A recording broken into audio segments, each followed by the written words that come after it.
네, 할렐루야. 예배 자리에 나오신 모든 성도님들을 환영하고 축복합니다. 오늘은 성령 강림 후 8번째 주일 예배로 하나님 앞에 예배 드립니다. 우리 묵상 기도 하심으로 성령 강림 후 8번째 주일 예배를 하나님 앞에 올려 드리도록 하겠습니다.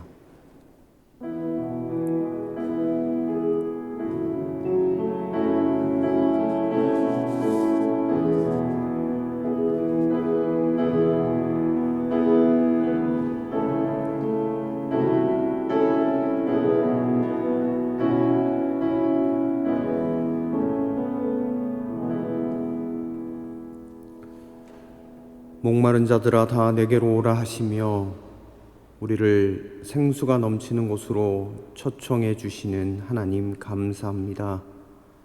주님의 그 부르심에 응답하여 저희들이 감사와 찬송의 소리를 바라며 성전으로 올라왔습니다.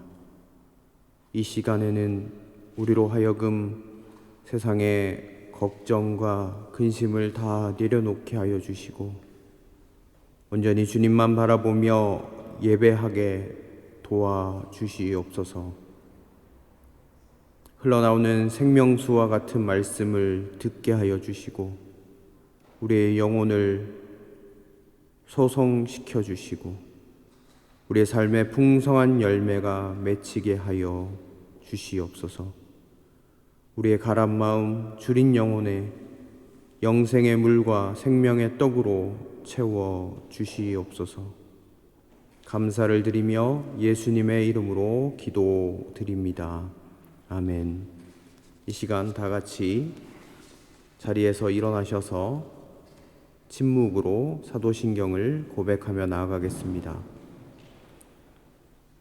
전능하사 천지를 만드신 하나님 아버지를 내가 믿사오며 그 외아들 우리 주 예수 그리스도를 믿사오니 이는 성령으로 잉태하사 동정녀 마리아에게 나시고 본디오 빌라도에게 고난을 받으사 십자가에 못 박혀 죽으시고 장사한 지 사흘 만에 죽은 자 가운데서 다시 살아나시며 하늘에 오르사 전능하신 하나님 우편에 앉아 계시다가 저리로서 산 자와 죽은 자를 심판하러 오시리라.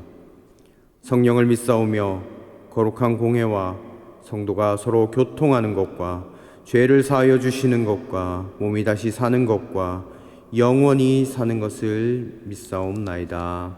아멘. 이 시간 다 함께 주님 앞에 참회의 기도로 나아가도록 하겠습니다. 기도드리겠습니다. 우리의 마음과 생각을 감찰하시며 우리의 행위와 발걸음을 아시는 하나님, 주님 앞에서 무슨 마음을 숨기고 어떤 행동을 감출 수 있겠나이까? 그 어떤 허물도 드러나지 않을 것이 없습니다. 그러나 또한 바다보다 넓은 가슴으로 우리를 품어주시는 하나님, 아버지께서는 용서하지 못할 죄도 없는 줄로 압니다.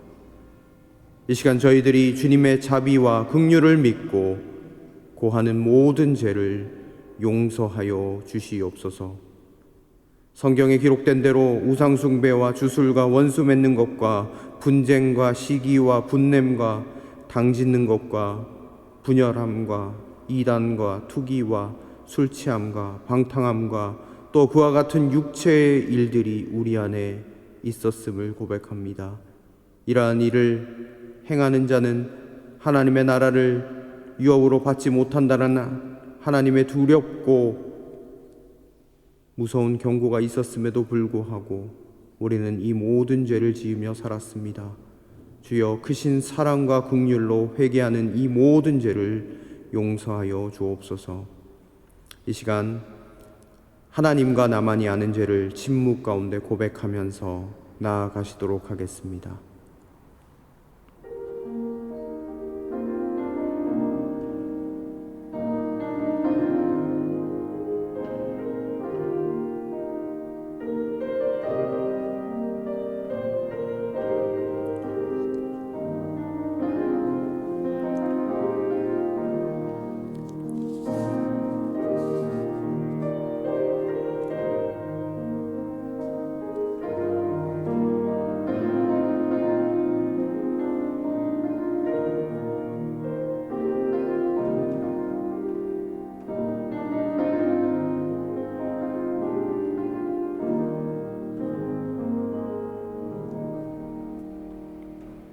예수께서 이르시되 나도 너를 정죄하지 아니하노니 가서 다시는 죄를 범하지 말라.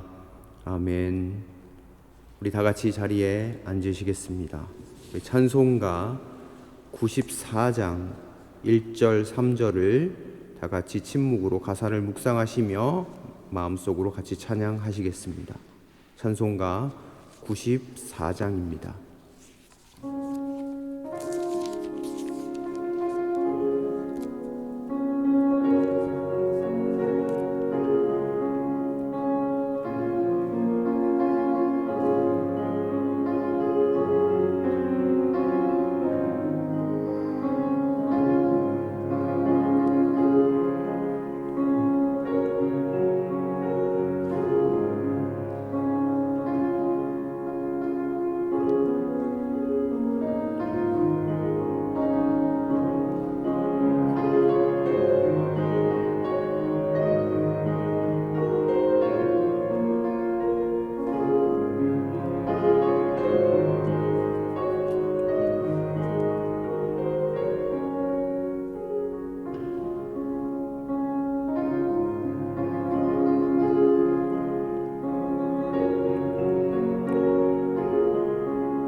언제나 우리들의 마음속에 자리 잡고 살아계신 주 하나님, 어려움과 시련 가운데서도 우리에게 힘주시는 주님, 이 자리에 함께 하시어 우리들의 기도를 들어주십시오. 우리는 언제나 하나님을 찬양하고 경배합니다. 지난 서너 달 이 사회는 코로나로 인해 어려움을 겪고 살았습니다. 눈을 뜨면 수천 명이 전염되었다는 보도를 접하면서 마음에 근심이 되었고 가슴속으로 들어가는 싱그러운 바람조차 의심되는 순간이 있기도 하였습니다. 허나 주님, 우리는 하나님의 말씀을 매번 떠올리며 의지하며 이겨냈습니다. 하나님은 늘 백성에게 격려하셨지요. 두려워 말아라. 내가 항상 너희와 함께 할 것이다. 라는 이 말씀을 기억하고 마음의 평온을 안고 지냈습니다. 이 또한 주님의 은혜임을 감사드립니다. 수많은 사업가가, 상인이, 직장인이, 문화예술인들이 어려움에 처했고 경제적 타격을 받았으나 저의 평범한 생활인들은 큰 어려움 없이 살 수 있음에 또한 감사를 드립니다. 주께서 주신 크신 은혜에 거듭 감사를 드립니다. 그러나 우리의 마음은 편치 못합니다. 세계 여러 곳에서는 여전히 많은 사람이 죽어가고 있고 전염되고 있음을 주시하면서 그 사람들을 위해서도 기도드립니다. 하나님, 이 전염병이 하루속히 사라지게 하여 주십시오. 하나님, 이 땅 위의 사람들을 불쌍히 여기시고 구원해 주십시오. 그리고 전쟁으로 피해받고 고향을 등지고 몰려오는 사람들도 불쌍히 여기시고 살 길을 인도해 주시기 바랍니다. 하나님, 우리 공동체에 새로운 힘을 주시고 좋은 길로 인도해 주시기 바랍니다. 우리는 힘차게 찬송 부를 수 있고 대화할 수 있고 성경 공부도 할 수 있는 날을 기다립니다. 그리고 공동체 안에 병환으로 고생하는 분들을 안위하시고 회복되게 하여 주시기를 간절히 바랍니다. 저희는 생각합니다. 우리의 믿음도 그 옛날 종을 부리던 백부장처럼 스스로 자격 없음을 알면서 주님께 도움을, 은혜를 바라던 그러한 믿음을 갖고자 합니다. 주님, 비록 자격 없는 저희들이지만 희망의 눈과 진실된 마음을 잃지 않고 살아갈 수 있도록 좋은 길로만 인도하여 주시기를 간절히 바라면서, 또 지금은 성령 강림절입니다. 그 기간 동안 우리는 정말 진정으로 하나님의 성령의 감동으로 살아가는 사람들입니다. 그래서 우리는 다시 한번 성령의 열매를 기억하고자 합니다.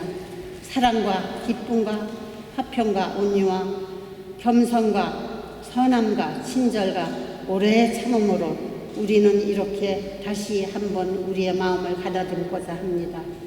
주님, 오직 진리이고 생명이신 그리고 길이신 예수 그리스도의 이름으로 간절히 기도드립니다.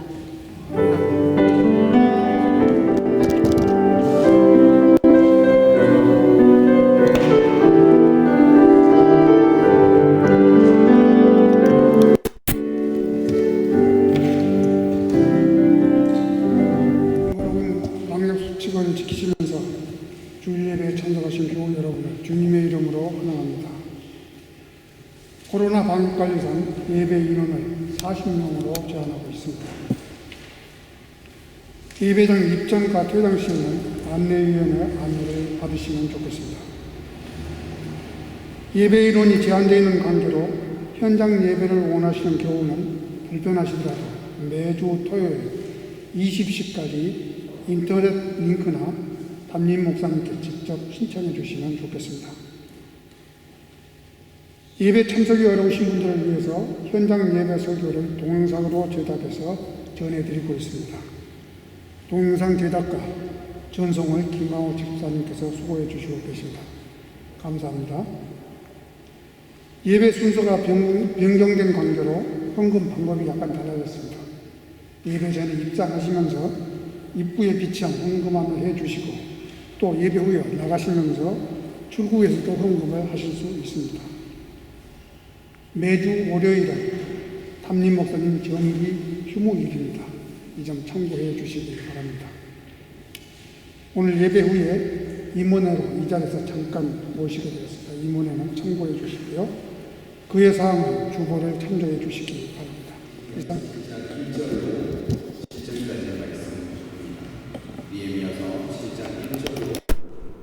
7절까지의 말씀,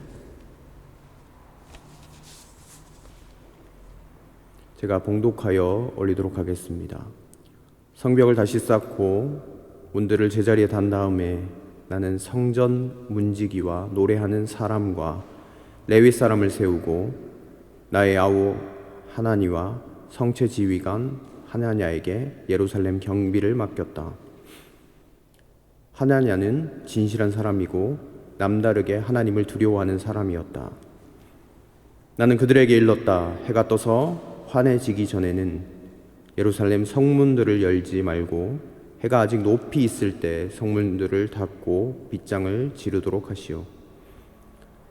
예루살렘 성 사람들로 경비를 세우시오. 일부는 지정된 초소에서, 일부는 자기들의 집 가까이에서 경비를 서게 하십시오. 성읍은 크고 넓으나 인구가 얼마 안 되고 제대로 지은 집도 얼마 없었다.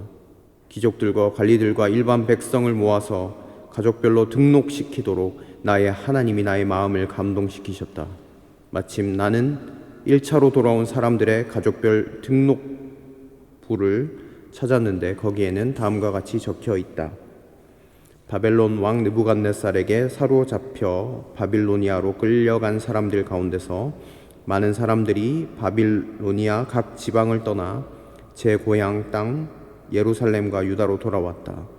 그들은 수룹바벨과 예수아와 느헤미야와 아사랴와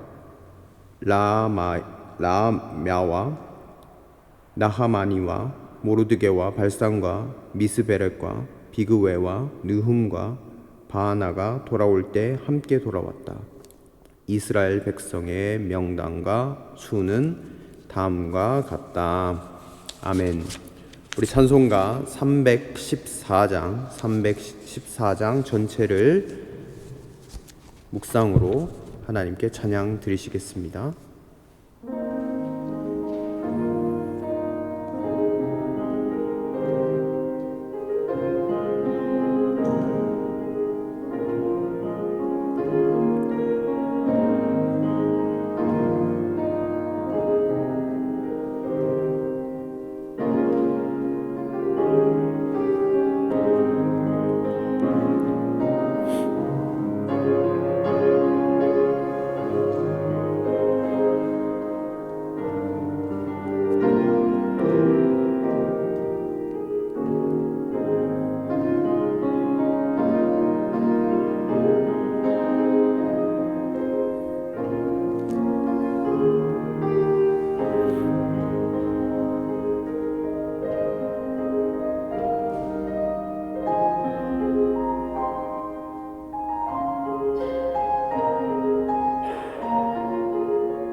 아멘. 네, 우리 옆에 계신 분과 간단하게 목례와 눈인사로 인사하시면 좋겠습니다. 반갑습니다. 사랑합니다. 우리 옆에 계신 분, 네, 눈으로 인사해 주시면 감사하겠습니다. 우린 계속해서 느헤미야 말씀을 묵상하고 있습니다. 이 말씀을 통해서 우리의 영혼이 살아나고 하늘의 크고 비밀한 일들을 깨닫게 되어지는 시간이 되시면 좋겠습니다. 계속해서 성벽을 화수하라라는 제목으로 하나님의 말씀을 함께 나누도록 하겠습니다. 여러분, 정말 만약에 스마트폰이 이 세상에 없다면 어떤 세상이 펼쳐질까요? 아마 상상하기 힘들 것 같습니다. 여러분, 전화기를 가장 먼저 발명한 사람이 누구입니까? 혹시 아시나요? 네, 대답은 못 하시겠지만 다 알고 계시리라고 생각합니다. 네, 알렉산더 벨이라는 사람입니다. 그런데 흥미로운 사실은 독일의 과학자 필립 라이스라는 사람이 이 벨이라는 사람보다 먼저 전화를 발명했다라는 사실입니다. 그러나 라이스가 발명한 전화의 문제가 무엇이었는가? 대화가 가능할 정도로 정확하게 소리가 전달되지 못했습니다. 필립 라이스는 이렇게 생각했습니다. 전화가 가능은 하지만 지금의 기술로는 불가능하다, 이렇게 생각했습니다. 여러분들이 잘 아는 대로 알렉산더 벨은 필립 라이스의 그 전화를 조금 개량했을 뿐입니다. 단지 라이스가 만든 전화의 한 부품 나사 하나를요, 한 바퀴 정도 더 꽉 조였을 뿐입니다. 그런데 그 작은 변화로 성능이 좋아져서 전화가 성공할 수 있다라는 가능성을 보게 되었고, 이후에 벨은 지속적인 개량을 통해서 전화를 상용화시켰고 큰 성공을 거두게 되었습니다. 그 이후에 필립 라이스라는 사람은 이렇게 고백했습니다. 0.5mm의 차이로 나는 실패했다 라는 말을 남겼고 사람들의 기억 속에서 지워져 버리게 되었습니다.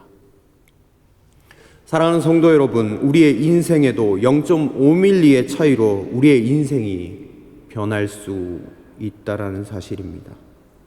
이제껏 풀리지 않았던 문제가, 이제껏 풀리지 않았던 삶이 오늘 말씀을 통해, 이 작은 말씀을 통하여 0.5mm의 차이의 그 은혜의 말씀을 통하여 우리의 인생이 변화될 수 있음을 기억하시기 바랍니다. 그리고 그 작은 말씀이 라고 할지라도 우리의 마음밭에 심기어져서 주님께서 물을 지으시고 길러주실 때 30배, 60배, 100배의 결실이 우리에게 임하기를 간절히 소망합니다. 0.5mm의 차이로 나는 실패했다라는 고백을 하는 성도님들이 아니라 0.5mm, 오늘 주시는 그 은혜로 말미암아 나의 인생이 완전히 달라졌다라고 고백하게 되는 모든 성도님들이 되실 수 있기를 주님의 이름으로 축원드립니다. 여러분, 혹시 지난주의 말씀이 생각이 나시나요? 네, 몇 분 전에 했던 이야기도 깜빡깜빡 하는 게 우리들인데, 네, 제가 말씀드리겠습니다. 지난 시간에 느헤미야가 대적들의 방해에도 불구하고 어떻게 했죠? 끝까지 하나님을 바라보면서 그 위대한 성벽 재건의 역사를 52일 동안에 완료했던 것을 함께 나누었습니다. 여러분, 지난주에 말씀드린 대로 대적들이 얼마나 공격이 심했습니까? 내려와라. 그런데요, 이 느헤미야는요, 끝까지 무엇에 집중하고 있습니까? 하나님의 사명, 하나님께서 주시는 그 비전에 집중하면서 역사를 마치기 전까지 나는 내려갈 수 없다라고 고백하였습니다. 그리고 그래서 드디어 52일 만에 성벽을 짓게 됩니다. 여러분, 만약에 느헤미야라고 한번 생각해 보시기 바랍니다. 여러분들이 만약에 느헤미야의 입장이라고 한번 생각해 보십시오. 52일 밤낮 동안 쉬지 않고 성벽 공사를 성공적으로 완료했습니다. 그렇다고 한다면 여러분들은 그 성벽 공사를 마치고 무엇을 가장 먼저 하시고 싶으실까요? 제가 만약 느헤미야라고 한다라고 하면 가장 먼저 하고 싶은 것이 무엇일까 한번 생각해 보게 되었습니다. 제가 느헤미야라면요, 푹 쉬었을 것 같습니다. 여러분, 52일 동안요, 밤낮 거의 쉬지 않고 거의 잠도 못 자면서 계속해서 성벽을 재건하는 일에 자신의 모든 것들을 쏟아 부었잖아요. 성벽을 건축했으니까 저 같으면 그냥 푹 잤을 것 같습니다. 아니면 52일 동안 성벽을 건축했으니 백성들과 함께 큰 축제를 벌이고 우리가 이 일들을 이루어내었다, 이렇게 고백하면서 축하하는 시간을 가지지 않았을까요? 기뻐하자, 이런 말들을 하지 않았을까요? 여러분들이 느헤미야라면 무슨 일을 가장 먼저 하셨을까요? 그런데 오늘 본문에 보면 느헤미야는요, 쉬지 않았습니다. 들뜨지 않았습니다. 성대하게 파티를 연 것도 아닙니다. 하나님께서 주신 성벽 건축의 은혜, 그것을 빼앗기지 않고 어떻게 해서 관리하고 누릴 수 있는가에 집중하였습니다. 1절 말씀을 보시면 누구를 세웁니까? 성전에 문지기를 세웁니다. 또 누구를 세웁니까? 노래하는 사람을 세웁니다. 또 누구를 세웁니까? 레위 사람들을 세웁니다. 그리고 2절에 보니까 예루살렘 성 경비대장을 하냐냐라는 사람에게 맡깁니다. 그리고 3절 이하에 보면 사람들에게 원칙을 알려줍니다. 예루살렘 성을 파수하는 원칙, 성문을 여는 원칙들을 자세하게 이야기를 해주는 거예요. 여러분, 느헤미야가 생각했던 것이 무엇입니까? 성을 쌓는 것도 중요합니다. 그리고 하나님께서 베풀어 주시는 기적과 같은 은혜를 경험하는 것도 중요합니다. 그런데 주님 주신 은혜들 안에 거하면서 이것을 지켜나가는 것 또한 중요하다라는 것을 느헤미야는 알았습니다. 성경에 보면요, 큰 기적과 같은 사건, 큰 은혜를 맛보고 넘어지거나 실패하는 경험을 우리는 성경에서 많이 찾아볼 수 있습니다. 여러분, 이스라엘 백성들이 가나안 땅에 도착하게 되었을 때 큰 성읍과 맞닥뜨리게 됩니다. 여리고성이죠. 여러분, 여리고성이 어떻게 함락됐는지 여러분 잘 아시잖아요. 주님께서 말씀해 주셨습니다. 하루에 한 바퀴씩 돌아라. 그래서 이스라엘 백성들이 돌기 시작하는 거예요. 하루에 한 바퀴씩. 그리고 7일째 되는 날에 몇 바퀴를 돕니까? 7바퀴를 돕니다. 총 13바퀴를 돌게 되어지죠. 그리고 크게 외쳐서 소리칩니다. 와, 와 하니까 여러분 생각해 보십시오. 상식적으로 말이 됩니까? 와, 와 했는데 무너지는 게? 그렇게 견고한 성읍이 무너진다라는 것, 다 모든 것들이 하나님의 방법이었습니다. 진짜 무너진 거예요. 하나님이 하신 거예요. 하나님이 이루셨다. 그런 기적을 체험하면서 하나님이 살아 계시다라는 것을 이스라엘의 모든 백성들이 알기 시작했습니다. 그런데 아간이란 사람이 문제였습니다. 하나님의 명령을 거역하고 자신의 이익을 위하여 어떻게 했습니까? 전리품을 감춰놓잖아요. 그래서 어떻게 되었습니까? 다음에 아이성이라는 작은 성을 치려고 올라갈 때에 그 큰 여리고성은 무너뜨렸지만 아이성은 무너뜨리지 못하고 패배하고 내려오게 되었던 것을 볼 수 있습니다. 큰 성공과 은혜를 기억하고 그것을 계속해서 유지해야 함에도 불구하고 작은 것 하나 때문에 그 은혜가 떠나는 불행을 이스라엘 백성들은 경험하였습니다. 또 엘리야는 어떻습니까? 여러분, 엘리야 아시죠? 아합 왕과 그의 왕후인 이세벨 앞에서 바알과 아세라 제사장들과 누가 참신인지 겨뤘잖아요. 바알과 아세라 제사장들이 아침부터 저녁 때까지 막 하는 거예요. 막 몸을 자해하면서 아세라 신이여, 바알 신이여, 여기에 재물이 있는데 여기 불을 내려주십시오.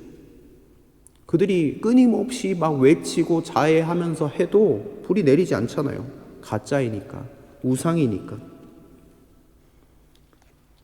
그런데 엘리야가 담대하게 하나님께 기도하기 시작할 때 모든 이들이 다 보는 앞에서 하늘에서 하나님께서 주시는 그 불이 떨어져서 진짜 참 하나님이 누구인지 많은 사람에게 보여줬잖아요. 그런데 그렇게 담대한 엘리야가 아합 왕의 왕후인 이세벨이 죽이겠다라는 그런 작은 속상임 앞에 무너져서 그렇게 용감한 엘리야가 도망쳐버리고 맙니다. 그러면서 하나님을 원망합니다. 처절하게 절망합니다. 여러분, 성경에서 나타난 이들의 문제가 무엇입니까? 바로 큰 성공, 큰 기적, 큰 은혜 앞에서 들떠서 마음을 지키지 못했다라는 겁니다. 성경은 이렇게 이야기합니다. 무릇 지킬 만한 것보다 더욱 내 마음을 지키라. 생명의 근원이 이에서 남이니라.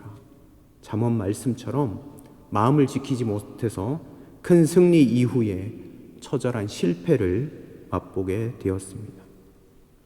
사랑하는 성도 여러분, 우리가 작은 성공과 성취 후에 실패하는 이유가 무엇입니까? 하나님께서 주시는 은혜들과 승리들 가운데에서 모든 것을 다 이룬 것 마냥 마음을 지키지 못하고 거기서 멈추고 나아갈 때 일어난다라는 사실입니다. 여러분, 우리가 얼마나 하나님께 큰 복을 받았습니까? 얼마나 큰 은혜를 누리고 있습니까? 오늘 본문을 통해서 알 수 있는 것은요, 우리가 받은 복과 은혜를 관리하고 유지하며 누리는 것이 정말로 중요하다라는 사실입니다. 느헤미야를 보십시오.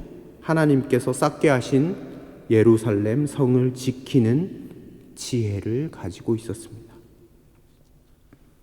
먼저 오늘 본문에서 보면 성벽과 성전의 관리자들을 세웠던 것을 볼 수 있습니다.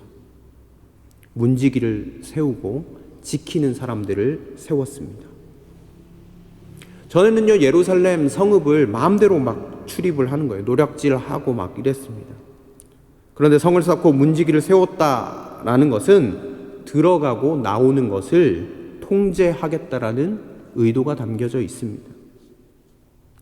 여러분, 우리에게 영적으로 주는 교훈이 있는데 그것이 무엇인가? 우리가 하나님의 복과 은혜를 누리기 위해서 우리의 마음의 문에 문지기를 세우고 파수꾼을 세워야 한다라는 그런 교훈을 우리가 얻을 수 있습니다.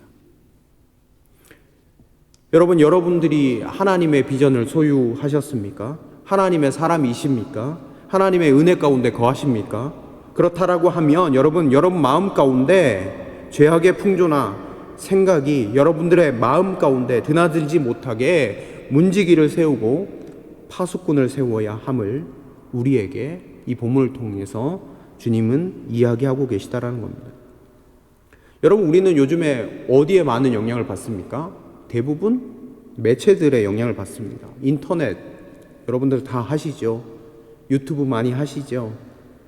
영상 매체들을 무분별하게 우리는 접하게 됩니다. 그런데 우리는 어떤 것에 손이 갑니까? 클릭을 이렇게 하시나요? 자극적인 것에 많은 노출되어 있다는 것을 우리는 알 수 있습니다. 한국에서 최근에 정말 선풍적인 인기를 끌었던 드라마가 있습니다. 혹시 이 드라마를 혹시 보셨는지 모르겠는데 저는 안 봤는데 부부의 세계라고 혹시 보신 분 계십니까? 네, 이게 그렇게 인기가 많았다면서요? 저는 보지는 않았는데 이게 불륜에 관련된 이야기래요. 그렇게 인기가 있었답니다. 재밌었답니다. 저 나쁜 놈 하면서 감정이입하면서 막 분노하면서 눈물을 흘리면서 많은 분들이 보셨다고 합니다. 여러분, 그런데 조심해야 하는 것은 그것이 우리의 마음 가운데 자리 잡도록 계속해서 우리 마음 가운데 자리 잡도록 그런 생각들이 계속해서 우리 안에 자리 잡도록 만든다라는 겁니다. 마음의 파수꾼과 경비병이 세워져 있지 않는다라고 하면 우리의 영적인 성벽을 조금씩 무너뜨리는 그런 일들이 우리 가운데 무분별하게 일어날 수 있다는 것이. 그래서 오늘 느헤미야는요, 성벽을 파수하는 그런 파수꾼들을 세우고 관리자들을 세우는 것을 볼 수 있습니다. 두 번째로 느헤미야가 예루살렘 성읍을 어떻게 보호했는가? 보호하는 수칙을 세웠다라는 겁니다. 수칙 3절에 보면 나와 있는데 원래 해가 뜨고 난 후에 성문을 열고 해가 있을 때 성문을 닫는 그런 원칙을 세웠다라고 합니다. 여러분, 보통 성은요, 해가 뜨기 시작하면 성문을 엽니다. 그리고 해가 질 때 성문을 닫습니다. 그런데 이스라엘 백성에게 원칙을 줬는데 어떤 원칙이냐 하면 해가 뜨고 난 후에 밝아졌을 때 성문을 열고 아직 해가 있을 때 성문을 닫는 그런 원칙을 제시했습니다. 아직 이스라엘 백성이 힘이 없고 약하기 때문에 낮에 해가 떠 있는 동안 성문을 열고 닫게 했던 것이죠. 그리고 일부는 지정된 초소에서 지키게 하였고 또 일부는 자기 집 가까이에서 경비를 서게 하였습니다. 이것이 성을 지키는 원칙이었죠. 사랑하는 성도 여러분, 우리에게 주는 영적인 교훈이 무엇입니까? 우리의 영적인 축복과 은혜를 관리하고 유지하는 것에도 이러한 원칙이 필요하다는 것을 이 본문을 통해 우리는 알 수 있습니다. 여러분에게 어떤 원칙이 있으십니까? 아마 이런 원칙들이 있을 수 있습니다. 하루의 말씀을 조금씩 읽어나가는 원칙, 아침에 일찍 일어나서 기도로 하루를 시작하는 원칙, 하나님께 늘 감사함으로 나아가는 원칙, 예배를 늘 소중히 생각하는 원칙 등등등 여러 가지 원칙들이 있을 수 있습니다. 사실 우리가 마음대로 살면요, 당장은 편할지 모르겠지만 신앙의 중요하고 아름다운 유산들은 여러분들이 영적인 원칙을 지키면서 나아갈 때 열매를 맺게 된다라는 사실입니다. 사랑하는 성도 여러분, 하나님께서는 우리에게 큰 은혜를 주셨습니다. 기적을 경험하게 하셨습니다. 그리고 큰 복을 누리게 하셨습니다. 여러분, 이것을 계속해서 누리고 유지하는 은혜가 있기를 주님의 이름으로 축원드립니다.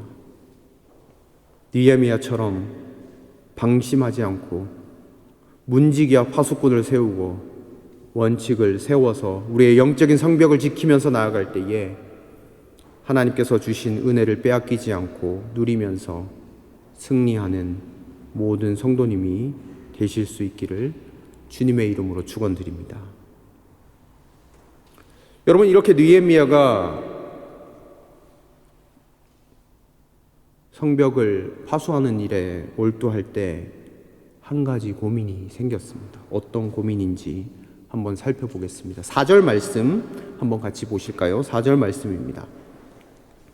제가 받들어 읽겠습니다. 성읍은 크고 넓으나 인구가 얼마 안 되고 제대로 지은 집도 얼마 없었다. 아멘. 느헤미야에게 고민이 한 가지 생겼는데 어떤 고민이냐면 재건된 예루살렘 성은 크고 넓었어요. 그런데 인구가 얼마 없었습니다. 제대로 지은 집이 없었다라는 거예요.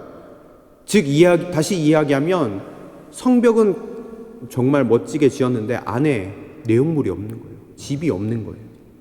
사는 사람이 별로 없는 거예요. 여러분, 이것이 왜 문제입니까? 여러분, 하나님이 느헤미야에게 주신 비전이 무엇이었습니까? 성벽을 다시 쌓는 비전을 주셨잖아요. 여러분, 이것은요 1차적인 비전입니다. 여러분, 하나님께서 느헤미야에게 주신 꿈은 무엇입니까? 하나님의 그 백성 공동체가 주님 안에서 다시 한번 회복되어지는 그런 비전들을 주셨잖아요. 포로로 끌려갔던 이스라엘 백성이 다시 예루살렘 성전에서 하나님을 예배하고 하나님을 섬기는 그런 백성 공동체를 하나님께서 느헤미야에게 그런 비전을 주시고 이끌어 가도록 하셨잖아요. 다시 이야기하면 하드웨어는 잘 갖춰져 있는데 소프트웨어가 아무것도 깔려 있지 않은 상황이었습니다. 하나님의 백성 공동체를 예루살렘 성전뿐만 아니라 그 성읍 안에서 만들어 나가야 하는데 사람이 없는 거예요. 함께 이러한 일들을 함께 나가는 사람이 없는 거예요. 이것이 고민이었습니다. 여러분, 생각해 보십시오. 성 안에 사람이 턱없이 부족하다라는 것은 만약에 적군들이 대군을 끌고 와서 성을 함락시키려고 한다라고 하면 아마 큰 어려움을 겪을 수 있는 상황입니다. 여러분, 느헤미야는 기도의 사람이기 때문에 분명히 기도했을 겁니다. 어떻게 하면 이 도시에 사람이 다시 들어와서 하나님의 백성 공동체로 세워질 것인가, 하나님께 분명히 지혜를 구했을 것입니다. 하나님께 물어봤을 것입니다. 그렇게 하고 있는 찰나에 그를 강하게 사로잡는 생각이 있었습니다. 그것이 7장 5절에 기록되어 있는데 우리 7장 5절을 같이 한번 보시도록 하겠습니다. 7장 5절입니다. 귀족들과 관리들과 일반 백성을 모아서 가족별로 등록시키도록 나의 하나님이 나의 마음을 감동시키셨다. 마침 나는 1차로 돌아온 사람들의 가족별 등록부를 찾았는데 거기에는 다음과 같이 적혀 있다. 아멘. 우리가 집중해서 봐야 할 것은 5절 말씀에서 나의 하나님이 나의 마음을 감동시키셨다 라고 기록하고 있습니다. 하나님께서 고민하고 있는 느헤미야에게 어떻게 하셨습니까? 마음 가운데 감동을 주셨다라는 거예요. 원문을 살펴보면요, 더 정확하게 표현되어져 있습니다. 히브리어 원문을 보면 내 하나님께서 내 마음에 그 생각을 집어넣어 주셨다라고 표현하고 있습니다. 고민하고 번뇌하는 느헤미야에게 하나님께서 너에게 이렇게 해보렴 지혜를 넣어 주셨다라는 것이죠. 우리가 끝까지 성벽을 파수하면서 나아가면서 하나님 안에 거하면요, 문제들을 해결할 수 있는 지혜를 우리 가운데 넣어 주신다라는 겁니다. 느헤미야에게 번뇌가 분명히 있었습니다. 눈앞에 이런 문제들이 보였습니다. 그런데 기도할 때 하나님께서 감동해 주시는 거예요. 느헤미야는 어떻게 해야 할지 몰랐습니다. 그런데 하나님께서 지혜를 주셨습니다. 일반 백성들을 포로 귀환 온 백성들을 다시 계속하는 거예요. 오늘 본문에는 나와 있지 않지만 이것이 왜 하나님의 지혜였는가? 이들을 계수한 후에 나중에 11장에 가면 나오는데 계수된 사람들의 일부를 추첨을 통해서 이주를 시키기로 결정을 하고, 그렇게 하나님께서 주신 지혜로 이 일들을 감당하도록 하나님께서 길을 열어 가시는 것을 볼 수 있습니다. 여러분, 이 본문을 통해서 우리가 어떤 영적인 메시지를 생각해 볼 수 있겠습니까? 우선 첫째로, 하나님의 비전 안에 거하는 사람에게는 하나님이 길을 여신다라는 거예요. 느헤미야는 비전의 사람이었잖아요. 하나님의 꿈을 꿨던 사람이잖아요. 하나님의 공동체를 세워나가는 것을 꿈꿨던 사람이잖아요. 예루살렘 성이 하나님의 거룩한 성이 되고 하나님의 백성이 하나님을 섬기는 비전을 가지는 사람에게는 하나님이 길을 열어주셨던 것을 오늘 본문을 통하여 우리는 분명히 알 수 있습니다. 여러분, 하나님께서 이스라엘 백성을 출애굽시킨 이유가 무엇입니까? 이스라엘 백성이 하나님의 거룩한 백성으로서 가나안 땅에서 하나님을 예배하고 섬기기 위해서 출애굽을 시켰잖아요. 모세에게도 그런 비전을 주셨잖아요. 이스라엘 백성을 가나안 땅으로 인도하는 비전을 주셨습니다. 그렇게 할 때 하나님께서 길을 계속해서 열어주셨는데, 여러분들이 잘 아시는 대로 이스라엘 백성은 방황하지 않고 하나님의 뜻대로 계속해서 따라갔습니다. 하나님은 낮에는 구름 기둥으로, 밤에는 불 기둥으로 함께 해주셨습니다. 그리고 앞서 가시는 거예요. 앞서 가셔서 이스라엘 백성들을 인도하셨습니다. 하나님께서 길을 계속해서 열어주셨던 것이죠. 불기둥이 움직이면 어떻게 합니까? 이스라엘 백성이 움직였습니다. 구름 기둥이 움직이면 이스라엘 백성이, 모든 백성들이 다시 움직이는 거예요. 하나님의 비전, 하나님의 계획 가운데 거하는 자에게는 이와 같은 은혜가 임한다라는 거예요. 하나님께서 길을 여시고 예비하시는 은혜를 체험하게 된다는 것입니다. 사랑하는 성도 여러분, 특별히 우리 청년 여러분, 여러분은 어떤 꿈을 꾸고 계십니까? 여러분들이 꾸는 꿈이 하나님의 꿈, 하나님의 비전이 되길 바랍니다. 그렇게 함으로 말미암아 모든 것을 예비하시는 여호와 이레의 하나님을 날마다 경험하며 나아가시기를 주님의 이름으로 축원드립니다. 그리고 또한 이 본문을 통해서 우리가 두 번째 영적인 메시지를 우리가 찾을 수 있는데, 우리의 인생의 해답은 사람에게 있지 않는다라는 것을 볼 수 있습니다. 여러분, 우리가 아무리 판단을 잘 해도 우리가 가진 문제 앞에서 우리의 생각이 너무나도 어리석다라는 것을 느낄 때가 있습니다. 여러분, 해답은 하나님께 있습니다. 여러분, 우리 하나님은 우리의 생각을 넘어서 일하시는 분입니다. 미처 생각하지 못한 것들도 깨닫게 하시는 하나님, 우리의 생각을 초월해서 일하시는 하나님이시라는 것이죠. 낚시를 하면 고기가 잘 잡히는 유명한 강가가 있었습니다. 많은 사람들이 거기서 낚시를 하고 있는데, 이렇게 낚시를 던지는데 잡은 물고기를 계속해서 놓아주는 한 사람이 있었습니다. 많은 사람들이 고기를 낚아서 먹으려고 이렇게 하는데 계속 놔주는 거예요. 옆에서 이 모습을 보던 사람이 처음에는 이 사람이 뭐 물고기를 사랑해서 재미로 아니면 그러나 보다라고 생각하고 있었는데, 보니까 작은 물고기만을 통에 넣고 큰 물고기를 잡으면 놓아주는 거예요. 그래서 이유가 궁금해서 물어봤습니다. 아까부터 계속 작은 물고기만 잡으시는데 혹시 이유가 있으십니까? 라고 물어봤더니 낚시꾼은 잠시 낚시를 멈추고 이렇게 대답했습니다. 저녁에 집에 가서 이 고기를 구워 먹으려고 하는데요, 저희 집에 프라이팬이 너무 작아서 큰 고기가 안 들어가거든요. 이렇게 얘기하는 거예요.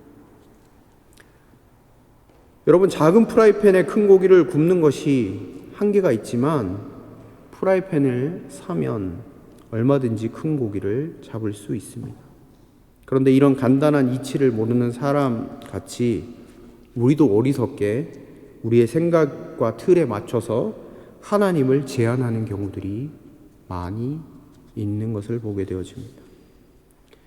하나님은 우리의 생각의 프라이팬을 넘어서 일하시는데 내 생각과 사고방식이 아주 작은 프라이팬과 같아서 하나님이 일하시는 것, 하나님이 주시는 은혜들을 내 생각과 사고방식으로 제한할 때가 많이 있는 것 같습니다.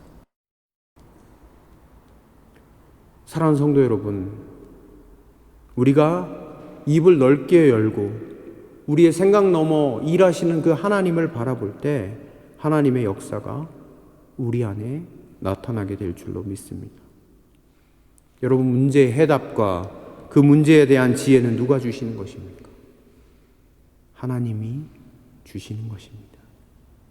혹시 이 자리 가운데 마음이 답답하게 하는 일 때문에 고민하고 번뇌하시는 분이 계십니까? 지혜가 필요한 분이 계십니까? 여러분, 하나님께 구하시기 바랍니다.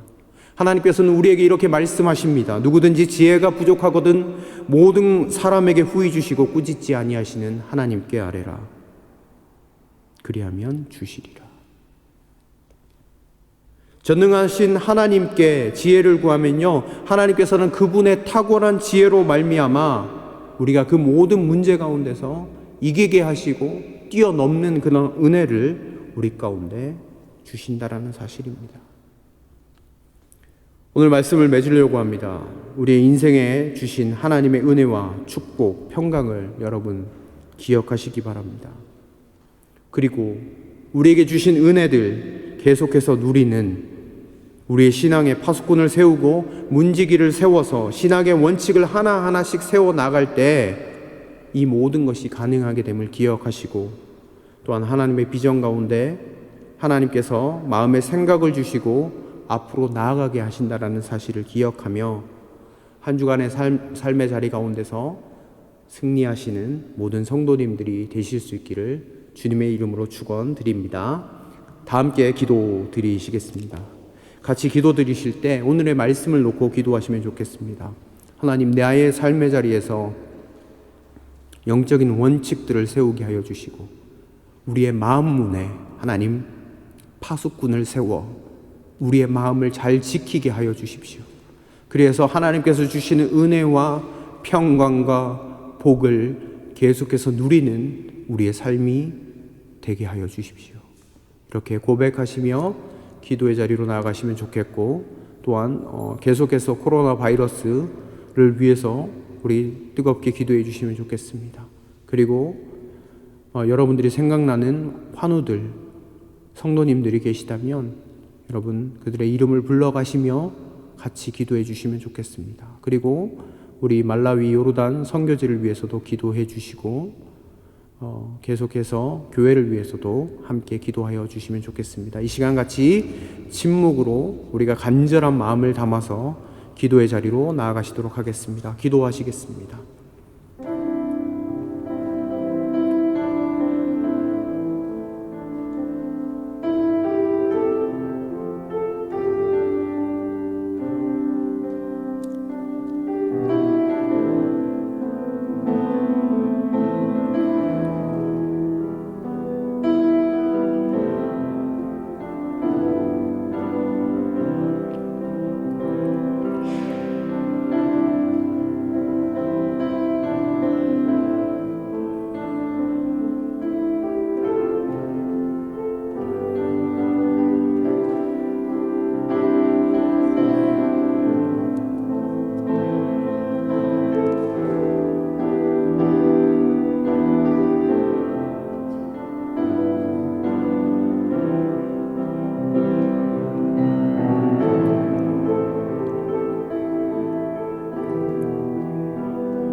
하나님,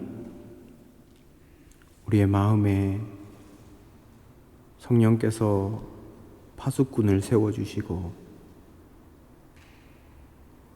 계속해서 우리의 마음을 지켜나갈 수 있도록 도와주시옵소서. 하나님, 또한 우리의 무너져 있던 신앙의 원칙들이 있다면 다시 한번 하나씩 세워나감으로 하나님, 우리의 마음을 하나님께 집중하며 나아갈 수 있도록 인도하여 주시옵소서. 하나님, 코로나로 너무너무 어려운 상황 가운데 계속해서 지내고 있습니다. 하루속히 우리를 건져 주시옵소서. 구원하여 주시옵소서. 하나님, 지금 병상에서 고통받는 우리의 형제, 우리의 자매들이 있다면 지금 찾아가셔서 위로하시고 여호와 라파의 하나님이 되어 주시옵소서. 고쳐 주시옵소서. 싸매어 주시옵소서. 회복시켜 주시옵소서. 하나님, 성령께서 요르단과 말라위 땅 가운데 함께 하시고 우리가 기도로 동력할 때에 그 땅 가운데 큰 부흥과 놀라운 역사가 일어나게 하여 주시옵소서. 날마다 우리 복음교회가 주님의 말씀 가운데 서게 하여 주시고 주님의 은혜 가운데 하나님 든든히 세워져 나가는 귀하고 복된 교회 될 수 있도록 도와주시옵소서. 또한 오늘 이 자리로 나올 때에 우리의 귀한 물질을 구별하여 드리는 손길들 하나님이 기억하시고 많은 것들로 하나님께서 채워주시고 삶의 자리에서 어려움 겪지 않도록 늘 보살펴 주시고 돌보아 주시옵소서. 주님께서 그 마음의 중심을 아시오매 그 마음 또한 받아 주시옵소서. 하나님, 우리가 삶의 자리로 돌아갑니다. 너무너무 부족하고 연약하지만 성령의 도우심으로 말미암아 날마다 승리하게 될 줄로 믿고 감사함으로 세상 가운데로 달려나갑니다. 우리에게 힘을 더하여 주시옵소서. 감사를 드리며 예수님의 이름으로 기도드립니다. 아멘. 계속해서 기도하겠습니다. 지금은 우리 공동체의 머리가 되어주신 예수 그리스도의 은혜와 하나님의 사랑과 성령의 교통하심이 우리의 마음에 문지기와 파수꾼을 세워 하나님께서 주시는 은혜와 축복들을 계속해서 지키며 나아가기로 결단하는 여기에 모인 모든 예배자들 가운데 이제로부터 영원토록 함께 하시기를 간절히 축원하옵나이다. 아멘.